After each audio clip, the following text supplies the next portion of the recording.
Alors voilà, on a tous les éléments pour fabriquer notre petite console rétro à moins de 50 €.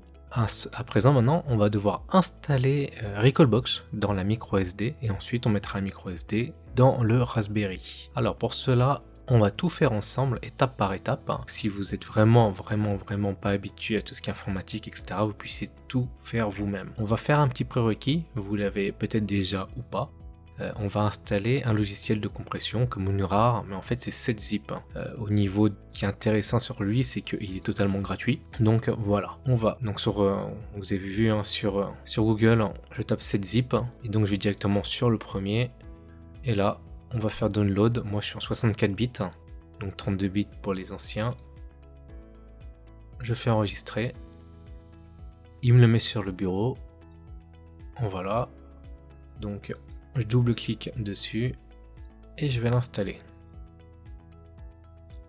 Ok. Installer. Voilà. C'est un prérequis. Vous allez comprendre pourquoi. Maintenant, je supprime le fichier d'installation, ça sert à rien. Ok. Donc sur Google, vous tapez Recalbox et vous allez directement sur le premier site, Recalbox. Là, on a directement un lien téléchargement 171202, pardon, je vais dessus. Et ensuite, selon votre Raspberry, qui est normalement le 3, j'espère que vous n'avez pas pris le 2 ou le 1. Alors le 3, j'appuie directement sur ce fichier. Voulez-vous l'enregistrer? Je dis enregistrer.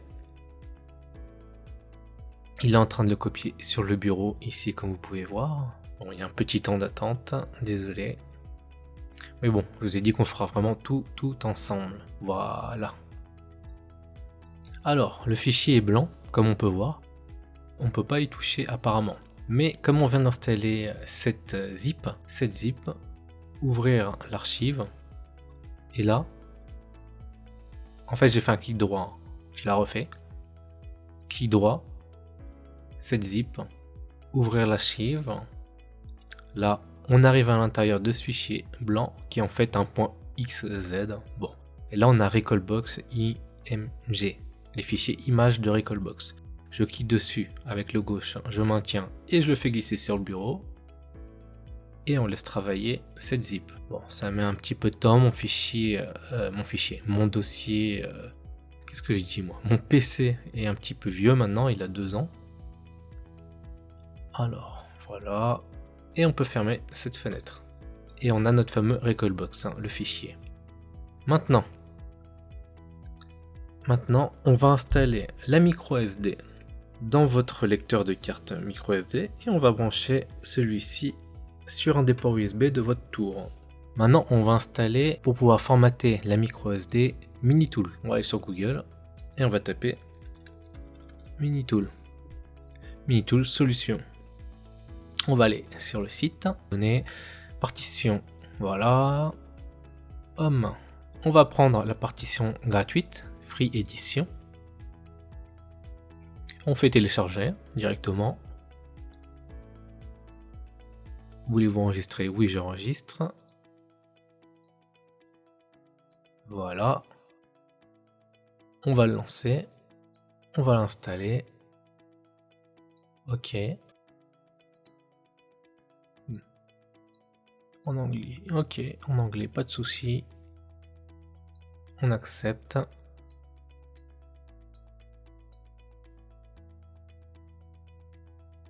Voilà. Il va se lancer tout seul.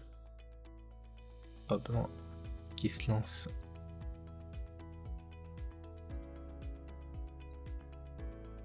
Je le lance moi-même. Quoi? Ah, il est déjà lancé. Ok, d'accord. Donc, plus besoin de ça.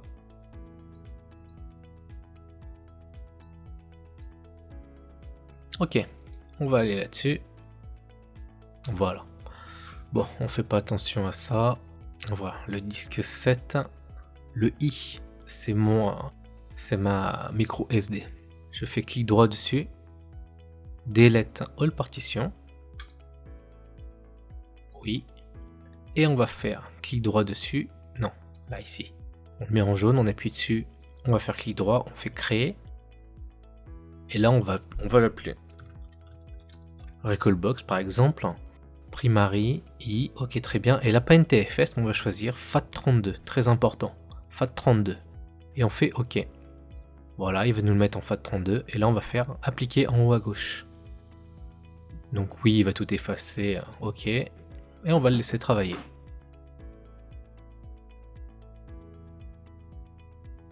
Appliquer, ok, c'est parfait, enfin.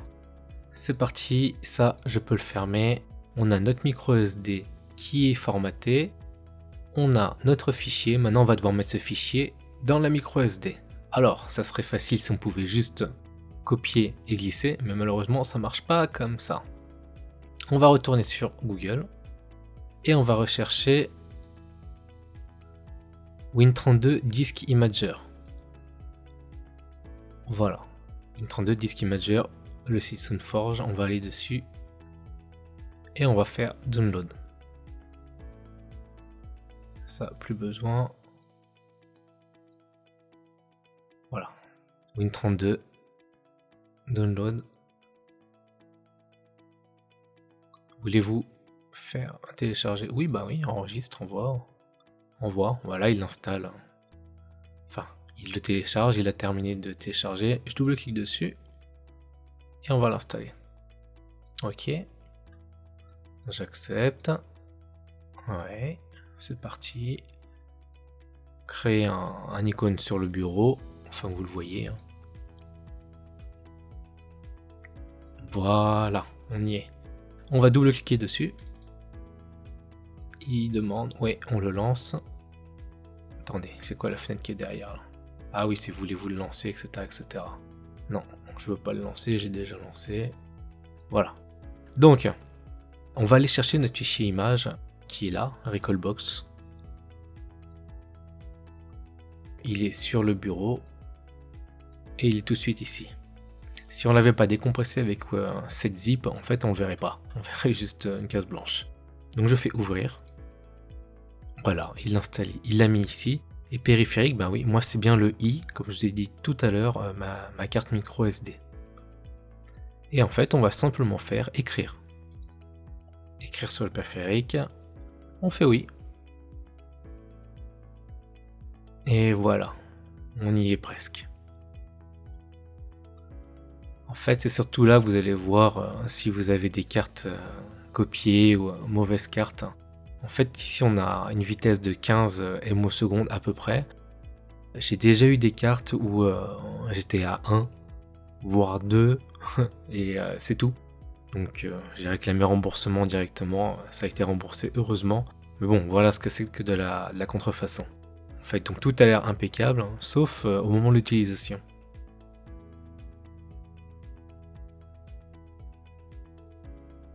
Ok, l'écriture est réussie. Et voilà, alors une fenêtre s'ouvre et en fait c'est la fenêtre avec i hein, et on voit à l'intérieur ce qui a été installé. On touche à rien, on ferme. J'ai vu qu'il m'avait ouvert d'autres choses. Il veut formater le disque J avant d'utiliser. Ah non, ça c'est parce que lorsqu'il a installé Recalbox, sur i il a créé plusieurs disques sur la micro SD et donc maintenant Windows veut le formater. On dit rien, on ferme, hein. On s'embête pas. Accessibilité, t'inquiète pas pour ça. Je vais m'en occuper. Écriture réussie, ok. Voilà, donc ça on ferme. Et donc on n'a plus besoin de tout ça. Là on a notre Recalbox sur le micro SD. Maintenant on va installer la micro SD dans notre Raspberry qu'on a fraîchement installé dans l'autre vidéo que vous avez dû voir, j'espère. Et ensuite on va lancer tout ça maintenant. Recalbox est installé. Maintenant on n'a plus qu'à brancher tout ça. Alors, de quoi il s'agit? Bah, on prend notre boîtier Raspberry simplement. On a notre micro SD. Alors, toute fraîchement installée bien sûr. On la met.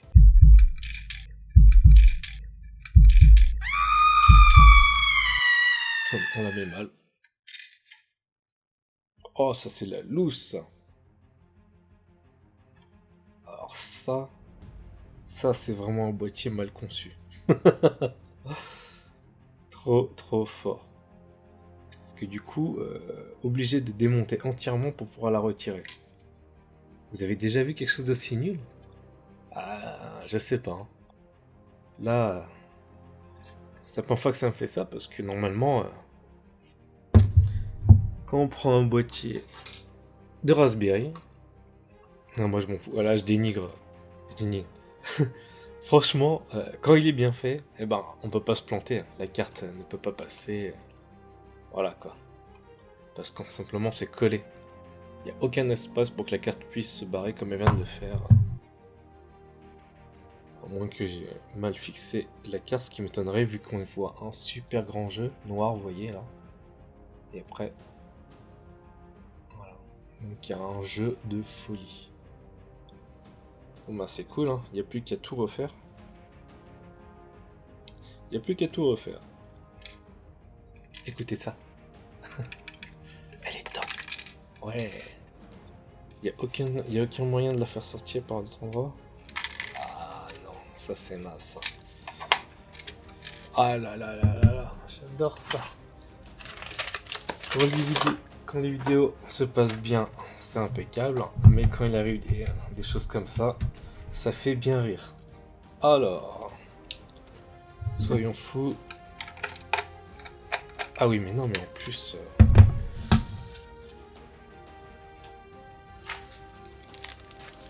En plus, je peux même pas utiliser mon tournevis. Hein, parce que c'est un petit peu foncé. C'est très enfoncé. Donc je suis obligé d'utiliser le leurre.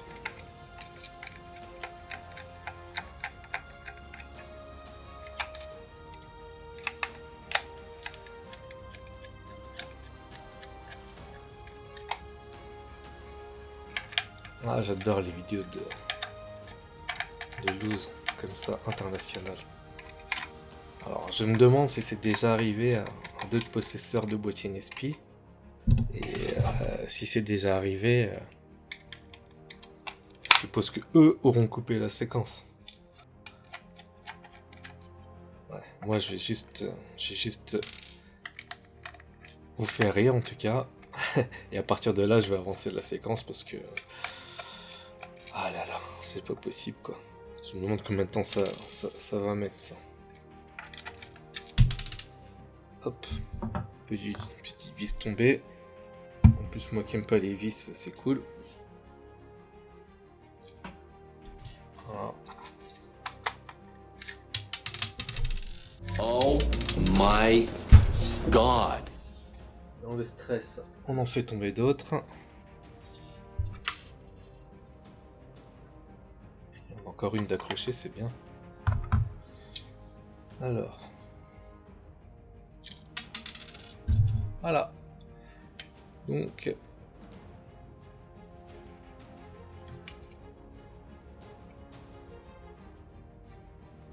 Non, la carte ne peut pas être plus mal placée que ça.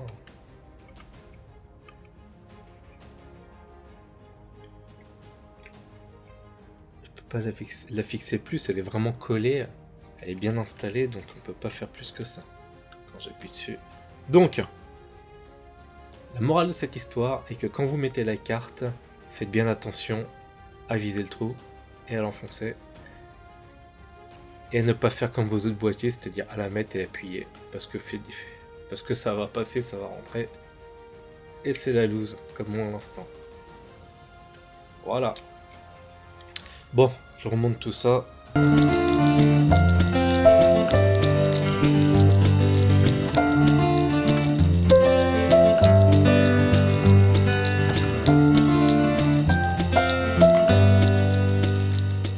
Voilà, on est reparti.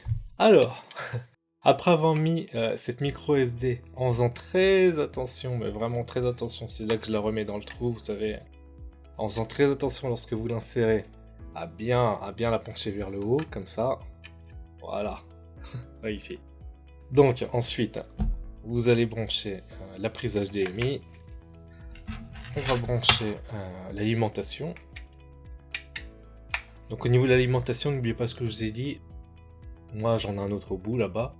Il faut prendre un 3 ampères. Ok, très important, 3 ampères 5 volts.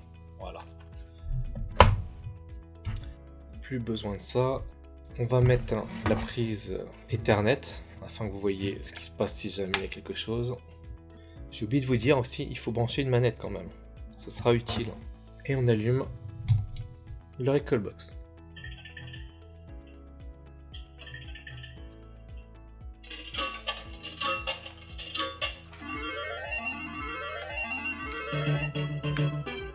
Bon, déjà ça se lance.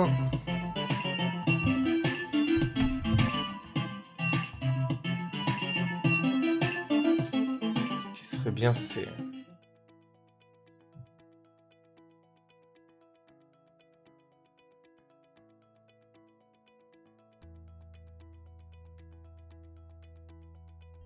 J'appuie. Et vous voyez, il y a déjà des consoles installées. C'est très simple. Hein. Super Nintendo, on va aller dedans. D'abord, on a déjà un petit Donkey Kong classique. Dans la Doom, on a 2 jeux. Nintendo. Vous voyez, tout est déjà en place. Yep. Hop, Sega Master System. Pong. On connaît celui-là. La Game Boy Advance. On va faire du rétro. On va lancer ça. On vérifie que ça marche bien. Bah ok, d'accord. Avant il n'y avait pas d'entrée, etc. Hein.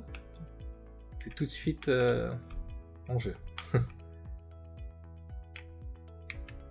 Alors la manette marche tout de suite très bien. Ok, bon, allez. Il faut appuyer sur le bouton sur Start et le bouton central de la manette pour sortir. Le bouton Home puis Start. Et pour revenir ici. Du coup, je reviens.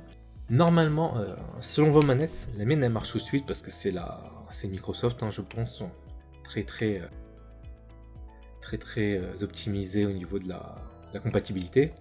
Normalement, vous allez appuyer sur Start. Avec une manette de PS3 par exemple. Avec la manette de PS3, vous allez aller dans System Setting. Donc ça c'est la version 17.12.02 qu'on a installée tout à l'heure, on a vu ça. Storage, langage, on peut mettre français. Voilà. Le système veut redémarrer. Ok, il faudra qu'il redémarre pour que ce soit en français. Et il redémarre.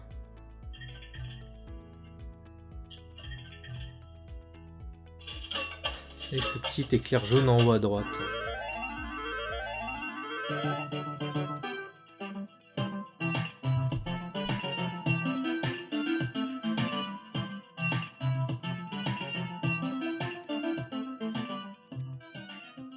Voilà. Donc, on revient ici. Voilà, c'est en français. Ce que je voulais vous montrer, c'est que normalement, lorsque vous avez une manette, bon, on va les faire une par une. Hein. Kodi Media Center, ça c'est un lecteur qui va vous permettre de regarder vos vidéos si jamais vous partez en voyage. Vous prenez votre disque dur avec votre média dedans, ça sera très intéressant parce que votre Recalbox est capable de les lire grâce à Kodi Media Center. Donc, dans l'option système, on a mis en français. Dans les mises à jour, quand on clique dessus, vérifiez les mises à jour, toujours stable, ok, nickel. On touche à rien. Option de jeu. Format de jeu automatique. Lisser les jeux on. Sauvegarder. À vous de voir si vous voulez faire une sauvegarde automatique. Rétroarchivement. Bon, moi je touche à rien, c'est parfait. Voilà, option de manette. Ici, c'est très important. Déjà, on peut associer des manettes en Bluetooth. Donc moi personnellement, je suis pas fan des manettes en Bluetooth, mais c'est parce que j'aime pas recharger, hein, je vous l'avoue. Et ici, en fait, 1, 2, 3, 4, 5, vous allez pouvoir régler vos manettes. Quand vous jouez à 2 par exemple, moi j'ai une seule manette 63, donc bah, regardez, il a déjà détecté. Microsoft 360. Je vais dessus. Voilà. Et ensuite, quand je branche en USB une manette de PlayStation 3, et ben en fait, ici j'aurai d'autres manettes. Du coup, je peux pas vous le montrer parce que j'ai pas d'autres manettes. Mais ici, pour qu'elle fonctionne très bien, il faudra mettre manette PS3. Vous la verrez s'afficher, l'option, et donc là vous choisirez celle-là. Ou une autre console si vous avez une autre console, bien sûr. on est bon. Option d'interface, écran de veille, ok. Affichage, pas besoin, pas besoin. Thème Recalbox, ça vous pouvez changer. Mettre à jour la liste de jeux. Une fois que vous mettrez des jeux, il faudra mettre à jour la liste de jeux. Voilà. Là, j'ai pas mis de jeu. Option du son. Sortie automatique. Option de réseau. Bah, il est connecté déjà en Ethernet de mon côté. Du coup, vous pouvez activer le Wi-Fi et vous connecter en Wi-Fi avec votre Recalbox. Moi, je n'ai pas besoin du Wi-Fi. Scrapper, ça permettra, lorsque vous mettrez des jeux dans la micro SD, en fait, de mettre à jour, de télécharger automatiquement les jaquettes et le résumé des jeux, comme si vous aviez le jeu original, en fait, afin de voir exactement ce qui se passe et pas simplement le nom. Paramètres avancés. Moi, je vais toucher à rien ici. Configuration avancée, option... Tac. Non, je vais rien toucher ici. Et quitter, en fait, c'est pour éteindre. Oui, toujours éteindre, pas par power sur votre NESPI, mais aller dans quitter et éteindre. Voilà. Par rapport au NESPI, il y a deux boutons dessus, un bouton power et un bouton reset.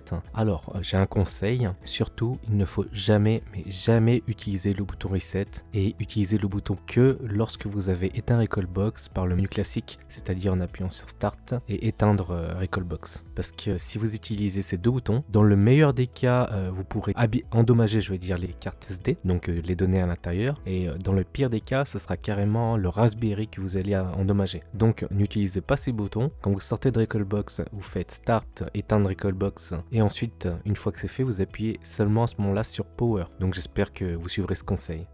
Eh bien, je pense qu'on a fait le tour de cette vidéo. On a vu ensemble à travers 4 vidéos comment faire une installation complète de Recalbox dans le Raspberry. Dans la première, on a vu l'achat de tous les composants et comment les acheter à moindre coût pour environ une cinquantaine d'euros. Ensuite, dans la vidéo suivante, on a vu une installation de la 4 Raspberry dans l'un des meilleurs boîtiers, c'est-à-dire le NESPI. Un boîtier qui ressemble vraiment à une Nintendo. Excellent, que je conseille, en évitant un petit défaut de fabrication que je vous montre dans une autre vidéo, ici. Et ensuite, dans une troisième vidéo, on a vu l'installation de la Recalbox dans la micro SD, ainsi que le paramétrage, donc c'était celle-ci. Et enfin, la quatrième vidéo, qui est la personnalisation de votre Recalbox en mettant une nouvelle intro. Je vous remercie en tout cas d'avoir suivi cette série. N'oubliez pas de mettre un petit pouce bleu et un petit commentaire, ça fait toujours plaisir. Et bien sûr de vous abonner à ma chaîne pour suivre mes tutos qui concernent principalement tout ce qui est high-tech. Et je vous dis à très bientôt pour une prochaine vidéo.